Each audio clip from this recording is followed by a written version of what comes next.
स्वागत है आपका अपने चैनल कृष्णा फार्मेसी क्लासेस में।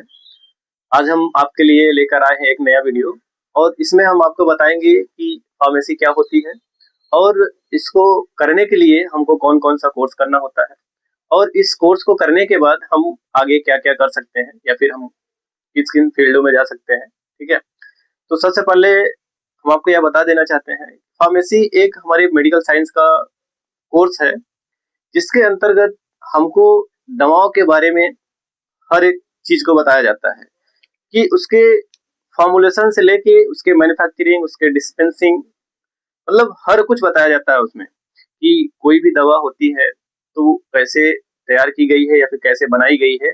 ओवरऑल आप समझ सकते हैं कि उसमें सब कुल मिला के दवा के बारे में ही पढ़ाया जाता है। दवा की पूरी नॉलेज होती है जो बंदा फार्मेसी किया हुआ होता है या जिसको आप फार्मासिस्ट बोलते हैं। ठीक है, अब जैसे बहुत सारे लोग होते हैं, उनसे पूछते हैं ना कि भैया क्या किए हैं आप? फार्मेसी किए हैं। तो ऐसे जैसे जो गांव वगैरह में रहते हैं और उनसे जब आप कभी बताइए तो जिसे जान ही नहीं पाते हैं कि आखिर फार्मेसी क्या होता है, तब उनको आपको बताना पड़ता है भैया मेडिकल लाइन से है। तब कहीं ना कहीं उनको समझ में आता है, अच्छा मेडिकल लाइन से है, डॉक्टरी लाइन से है। ठीक है, तो ऐसे लोगों को जिसे बताने के लिए आप सीधा बता दीजिए भैया जो दवा वगैरह आप खाते हैं ना, तो वो जो दवा जो बनाने का काम करते हैं वो फार्मासिस्ट ही करते हैं। ठीक है, कुल मिला के हम लोग का जो काम होता है, जो फार्मासिस्ट का काम होता है, वो पूरा पूरा में दवा पर ही होता है कि कोई भी दवा है तो कैसे तैयार की गई है, उसके पीछे क्या क्या चीजें की गई हैं, ओवरऑल सब कुछ। ठीक है, और इस कोर्स को करने के लिए यहाँ पे लिखा हुआ है, एक साइड आप देख सकते हैं बी फार्मा लिखा है, एक साइड लिखा है डी फार्मा। ठीक है, तो जैसे बहुत सारे बच्चे ऐसे होते हैं जो इस कोर्स को करना चाहते हैं और वो ऑलरेडी बीए, बीएससी और भी कई सारे कोर्सेज वगैरह करे रहते हैं पहले से ही, मतलब ऑलरेडी ग्रेजुएट रहते हैं और वो चाहते हैं कि हमको सिर्फ और सिर्फ मेडिकल स्टोर चलाना है और कुछ नहीं करना है। तो उनके लिए हम अपनी तरफ से एक राय देना चाहेंगे कि ऑलरेडी वो उधर 2 साल, 3 साल, 4 साल जो भी होता है समय वेस्ट कर चुके होते हैं और उनकी एज भी काफी ज्यादा हो चुकी होती है। तो जो पढ़ाई के साथ जो उनका बॉन्ड होता है वो टूट जाता है, फिर वो 4 साल, 5 साल पढ़ना उनके लिए बहुत मुश्किल हो जाता है। तो उनके लिए ये D pharma, diploma in pharmacy, ये 2 साल का कोर्स बहुत अच्छा होता है क्योंकि अगर उनको सिर्फ और सिर्फ मेडिकल स्टोर चलाना है तो। ठीक है, और ये जो बी फार्मा होता है ये 4 ईयर का कोर्स होता है। ठीक है, और ये 2 ईयर का होता है। ठीक है, और इस कोर्स को करने की जो योग्यता होनी चाहिए या जो एलिजिबिलिटी होती है वो 10+2 होती है। ठीक है, और इसकी भी क्या होती है, 10+2 होती है। ठीक है, मतलब आप 12वीं के बाद कर सकते हैं इन दोनों कोर्सों को।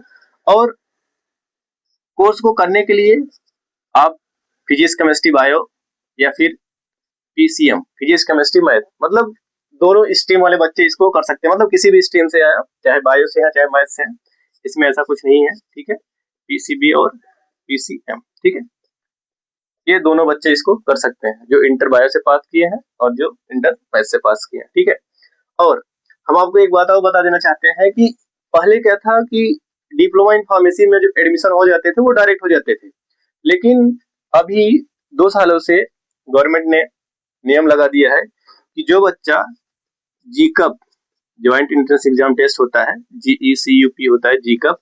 ठीक है, इस जीकप का एग्जाम देगा और उसमें मिनिमम आपका 1 नंबर होना चाहिए, मिनिमम। और आप जब इस एग्जाम को देंगे और एग्जाम देने के बाद आपकी काउंसलिंग होगी और उस काउंसलिंग के जरिए आपका क्या होगा, एडमिशन होगा। इसमें डायरेक्ट एडमिशन बंद हो गया है अपने यूपी में, जो यूपी से करना चाहते हैं बी फार्मा।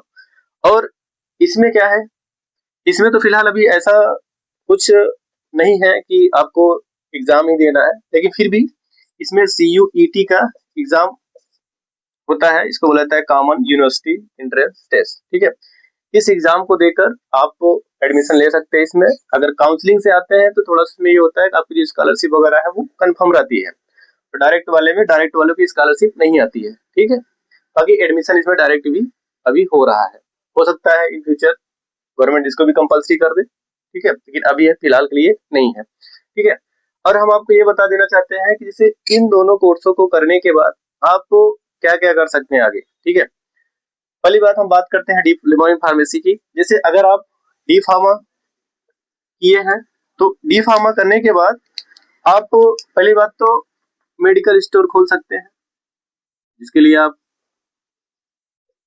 आए थे, मेडिकल स्टोर। ठीक है, अब मेडिकल स्टोर में देखो दो तरह से होता है, एक होता है होलसेल, एक होता है रिटेल। ठीक है, ये आप दोनों खोल सकते हैं इसमें। और इसमें हम बता दें, आप जैसे बी फार्मा किए हैं और बी फार्मा करने के बाद जैसे अगर आपको एकेडमिक में जाना है, कुछ बच्चे होते हैं जो चाहते हैं कि हम भी बी फार्मा करने के बाद पढ़ाएं। ठीक है, तो देखिए अगर आप बी फार्मा कर लिए हैं, बी फार्मा करने के बाद पढ़ाना चाहते हैं, तो उसके लिए इसमें मिनिमम आपके पास 3 साल का एक्सपीरियंस होना चाहिए।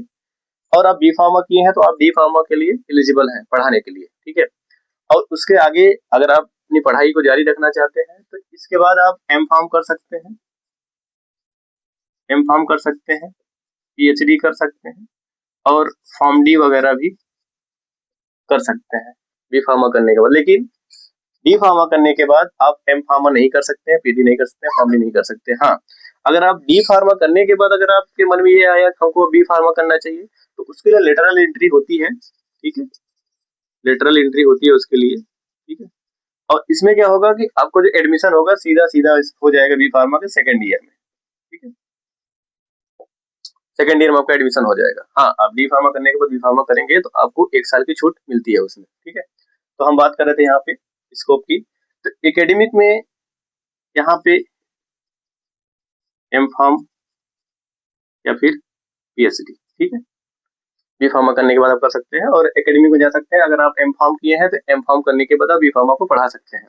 बाकी जैसे बहुत सारे लोग होते हैं जो गवर्नमेंट सेक्टर में जाते हैं, तो गवर्नमेंट में देखिए यहाँ पे गवर्नमेंट फार्मासिस्ट की वैकेंसी आती है। ठीक है, गवर्नमेंट फार्मासिस्ट, अब देखिए गवर्नमेंट में कई सारे सेक्टर्स में वैकेंसी आती है, जैसे रेलवे में भी आती है। ठीक है, और क्या कहते हैं आपको एम्स में भी आती है, पीजीआई में भी आती है, एसआईसी के थ्रू भी आती है। ठीक है, और जैसे इंडियन आर्मी में भी आती है वैकेंसी, ये गवर्नमेंट सेक्टर में। और प्राइवेट के लिए तो बहुत सारे ऐसे हॉस्पिटल होते हैं प्राइवेट।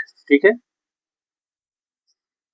प्राइवेट में बहुत सारे बच्चे होते हैं जो प्राइवेट हॉस्पिटल में एज ए फार्मासिस्ट काम करते हैं। ठीक है, और जैसे आपको इंडस्ट्री वगैरह में जाना है तो वहां पर भी आप इंडस्ट्री में भी जॉब कर सकते हैं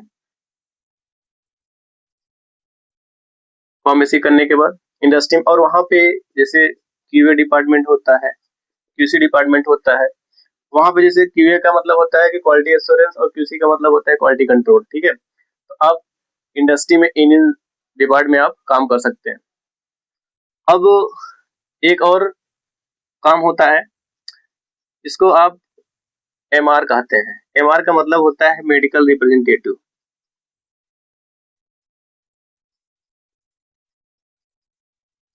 मेडिकल रिप्रेजेंटेटिव, जैसे कभी आप किसी डॉक्टर के पास गए होंगे दवा वगैरह लेने, तो आप देखते हैं कि जब आप बाहर वेटिंग रूम में बैठे रहते हैं तो कुछ आदमी होते हैं जो खूब अच्छे अच्छे कपड़े पहने रहते हैं, बकायदे बढ़िया सूट बूट टाई वाई लगाए रहते हैं और एक बैग टांगे रहते हैं, और वो डॉक्टर के पास जाते हैं, कुछ उनको दिखाते हैं, टैबलेट वगैरह लिए, मतलब कि टैबलेट फोन लिए रहते हैं या फिर कुछ और उनके पास कुछ फोटोज वगैरह होते हैं, उसके लेके डॉक्टर के पास जाते हैं और दिखाते हैं।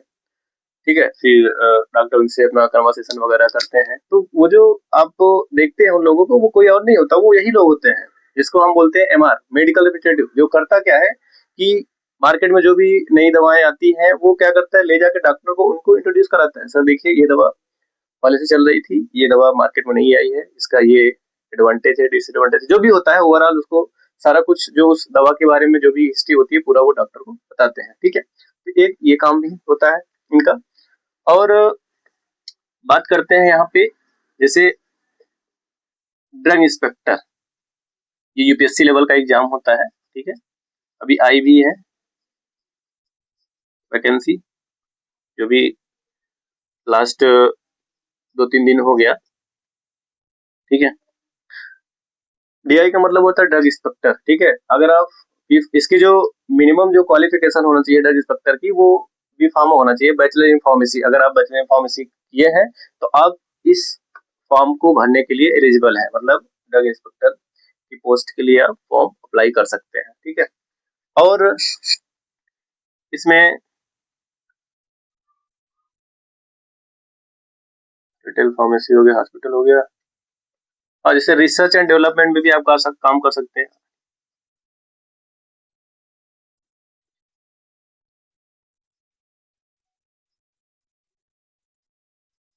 जैसे अगर आप बी फार्मा किए हैं तो R&D वगैरह में काम कर सकते हैं, रिसर्च वगैरह, जहाँ पे ड्रग एनालिस्ट की तरह भी काम कर सकते हैं, जहाँ पे नई नई दवाओं की खोज होती है, वहां पर भी आप काम कर सकते हैं, ठीक है। ओवरऑल ये था पूरा पूरा इंट्रोडक्शन कि फार्मेसी क्या होती है, उसको करने के लिए हमको कौन कौन सा कोर्स करना पड़ता है, और इसको करने के बाद हम क्या क्या कर सकते हैं, किन किन सेक्टरों में जा सकते हैं, ठीक है। आशा करते हैं कि ये वीडियो आपको पसंद आएगा, ठीक है। धन्यवाद।